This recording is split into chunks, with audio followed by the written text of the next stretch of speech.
ஐயா இவ்ளோ நாளா நீங்க வந்து கட்சி தொடங்குனதுல இருந்து நான் எந்த பொறுப்புக்கும் வரமாட்டேன், சட்டமன்றத்துல கால் வைக்க மாட்டேன். பல மத்திய அமைச்சர்களை உருவாக்கி இருக்கிறீங்க. ஆனா நான் பார்லிமென்ட்ல கால் வைக்க மாட்டேன் அப்படிங்கிறதெல்லாம் சொல்லியிருக்கிறீங்க. வாஜ்பாய் ஒருத்தரும் நான் வந்திருக்கேன்னு பார்லிமெண்ட் அவர் வர சொல்லுங்க பார்லிமெண்ட். இல்லை அவர் அவர் கால்கள் அங்கே தொடாது அப்படின்னு சொன்னதும் உடனே அவர் வீட்டுக்கு சரி நான் வீட்டுக்கு வந்து அதை விட்டுட்டு பார்லிமெண்ட்டை விட்டுட்டு வீட்டுக்கு வந்து அவர் என்னை வரவேற்றார்.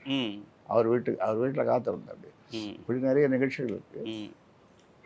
ஆனால் இந்த காலகட்டத்தில் இப்படி ஒரு நிலைப்பாடு இதில் என்ன தப்பு சொல்லுங்க? தலைவரா ஐயாவை ரொம்ப நாளா கவனிக்கிறவங்களா எங்களுக்கு திடீர்னு ஐயா நான் தலைவரா இருக்கேன்னு சொல்றதற்கு பின்னாடி என்ன இருக்குன்னு?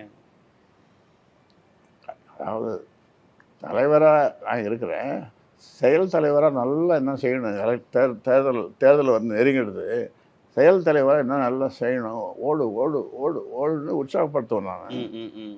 தலைவர் பதவி என்னன்றதா அது ஒன்றும் இல்லையே, நான் வச்சுக்கிறேன். கொஞ்ச நாளைக்கு இல்லை, உயிருள்ள வரை மூச்சு காற்று இருக்க வரை. கொஞ்ச நாளைக்கு கிடையாது. கொஞ்ச நாளைக்கு உடனே நீங்கள் அதுதான் வந்து பெருசாக போடுங்க. கொஞ்ச நாளைக்குன்னு சொன்னாங்க. கொஞ்ச நாளைக்கெல்லாம் கிடையாது. நான் முதல்ல சொல்லியிருக்கேன், என் மூச்சு காற்று இருக்கும் வரை நான் தலைவராக இருப்பேன்.